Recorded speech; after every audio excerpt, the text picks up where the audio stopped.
Back to 30/60 news. తెలంగాణలో 3670 contract లెక్చరర్ల పోస్టులను క్రమబద్ధీకరిస్తా ఉన్నారు డిప్యూటీ సీఎం కడియం శ్రీహరి. అలాగే ఈ వేసవిలో జూనియర్ లెక్చరర్ల ప్రమోషన్లు, బదిలీలు ఉంటాయని తెలిపారు. ఇంటర్ బోర్డులో అవినీతి పెరిగిందనే విమర్శలు వినిపిస్తున్నాయని తెలిపారు. అందువల్ల ఇకపై అన్ని సేవలు ఆన్లైన్లోనే చేస్తా ఉన్నారు మంత్రి. ప్రజలు చెల్లించే పన్నుల నుంచి మనం జీతాలు తీసుకుంటున్నామని, అందువల్ల బాధ్యతగా పనిచేద్దామని పిలుపునిచ్చారు. అంతకుముందు ప్రభుత్వ జూనియర్ కాలేజీల లెక్చరర్ల డైరీని ఆవిష్కరించారు కడియం శ్రీహరి.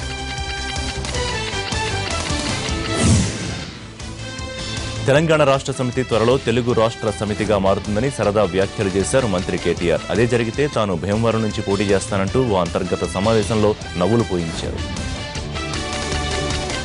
కేసీఆర్ గారు ప్రసంగించడానికి లేవగానే ఎంత పెద్ద ఎత్తున అక్కడి నుంచి కరతాళ కూడా మీకు తెల్లారి నాకు అనుకోకుండా ఒక ఆంధ్ర మంత్రి గారు ఏదో పెళ్లి కార్డు ఇవ్వడానికి నా దగ్గర వచ్చారు. వస్తే ఆయన నన్ను చాలా మిత్రుడు, గతం నుంచి కూడా మిత్రుడు, ఆయన మాట్లాడుతూ ఆయన అన్నాడు, నాకు అర్థం కాలేదు, ఏంటి బాబు మా ఓడి కంటే మీ ఓడికి ఎక్కువ సపోర్ట్ కొట్టారు, మా దగ్గర ఏం అయింటారు అంటే నేను ఒకటే చెప్పాను, మేము కూడా పేరు మార్చుకుంటున్నాం.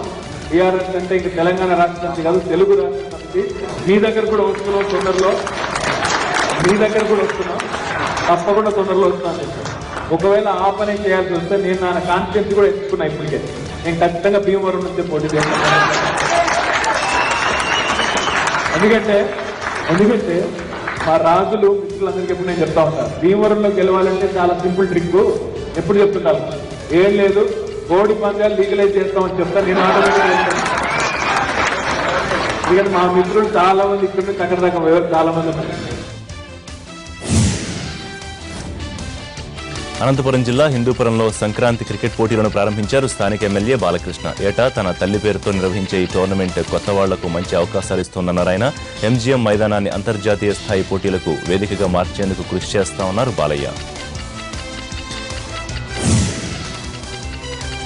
కోడి పందాలు నిర్వహిస్తే కఠిన చర్యలు తీసుకోవాలని పోలీసులను ఆదేశించింది లోకాయుక్త. నిర్వాహకులపై కేసులు నమోదు చేసి అరెస్ట్ చేయాలని ఉభయ గోదావరి, కృష్ణా, గుంటూరు, ప్రకాశం జిల్లాల ఎస్పీలతో పాటు విజయవాడ కమిషనర్ను ఆదేశించింది లోకాయుక్త.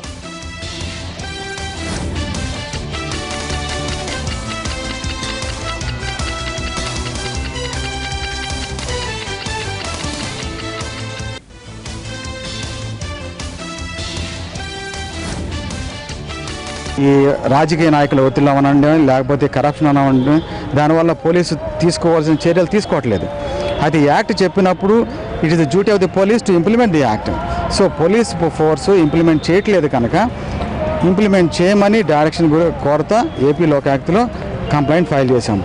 ఈరోజు ఏపీ లోకాయుక్త గారు ఆ కంప్లైంట్ స్పందించి has given a direction to all the police officials of all these districts, Krishna, west Godavari, east Godavari, Prakasam districts and commissioner Vijayawada. Party మారారు, కండువా మార్చారు. ఇప్పుడు టోటల్గా తన గెటప్నే చేంజ్ చేశారు. పచ్చబొట్టు పెట్టి సింహాలుక్లో తన మార్క్ హాస్యం పండిస్తున్నారు నెల్లూరు లోకల్ లీడర్ ఆనం వివేకానందరెడ్డి. రాజకీయాల్లో తన మాట తీరుతో ఎప్పుడు డిఫరెంట్గా కనిపించే ఆనం ఇప్పుడు తన లుక్ను కంప్లీట్గా మార్చేశారు. ఈ మధ్యనే కాంగ్రెస్ నుంచి టీడీపీలోకి జంప్ అయిన ఈ పొలిటికల్ పతంగి ఇప్పుడు అచ్చ తెలుగు పచ్చ లీడర్లా కనిపిస్తున్నారు. అంతేకాదు తెలుగు తమ్ముళ్లను ఆకట్టుకునేందుకు బాలయ్య బాబు సింహ గెటప్లో మురిపిస్తున్నారు. మెసకట్టు పెంచి నుదుటిపై పచ్చబొట్టు పెట్టి అచ్చ తెలుగు టీడీపీ నేతగా కొత్త అవతారంలో సరికొత్తగా కనిపిస్తున్నారు.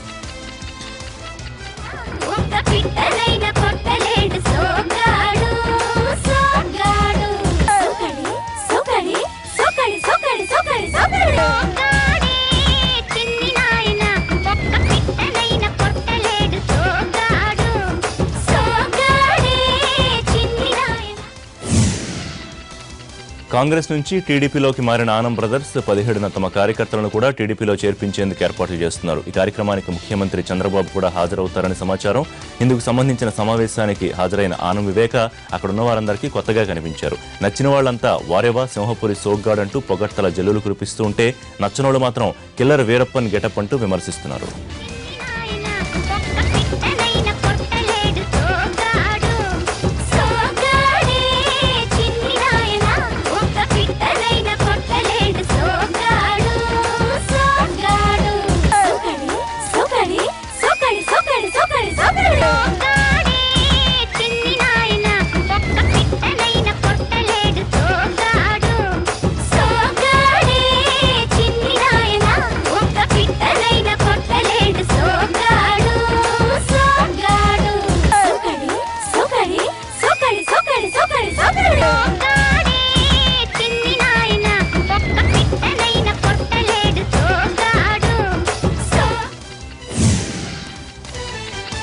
తిరుమల ఆర్బీ సెంటర్లో టీటీడీ ఈవో సాంబశివరావును ఘెరావ్ చేశారు స్థానికులు. ఎలాంటి నోటీసులు ఇవ్వకుండా టీటీడీ అధికారులు తమ ఇళ్లు సీజ్ చేశారంటూ ఈవోతో గొడవకు దిగారు. వైకుంఠం క్యూ కాంప్లెక్స్ నిర్మాణంలో ఇళ్లు కోల్పోయిన వారికి ప్రత్యామ్నాయ ఏర్పాట్లు కల్పించాలని డిమాండ్ చేస్తున్నారు స్థానికులు.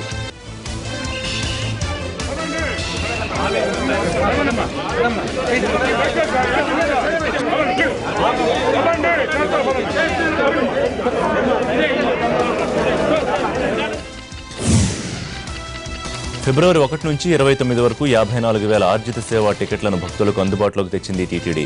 వెబ్సైట్ ద్వారా ఆన్లైన్లో ఈ టికెట్లు పొందొచ్చన్నారు టీటీడీఓ సాంబశివరావు. ఆన్లైన్ వ్యవస్థలో కొన్ని లోపాలున్నాయని టీసీఎస్ సహకారంతో మెరుగుపరుస్తా ఉన్నారు. ఈ నెల 16 నుంచి తెలుగు రాష్ట్రాల్లోని 300 ప్రదేశాల్లో కనుమ పూజ మహోత్సవాన్ని నిర్వహిస్తా ఉన్నారు. క్యూలైన్లలో భక్తులు కొన్ని ఇబ్బందులు ఎదుర్కొంటున్నారని, త్వరలో మార్పులు చేస్తా ఉన్నారు జేఈఓ శ్రీనివాసరాజు.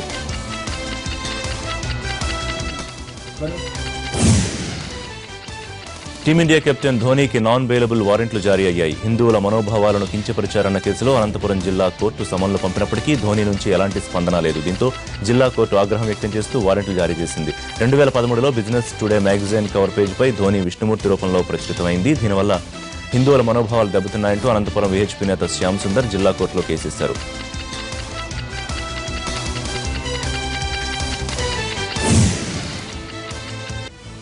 లో మరో షార్ట్ బ్రేక్ తీసుకుందాం.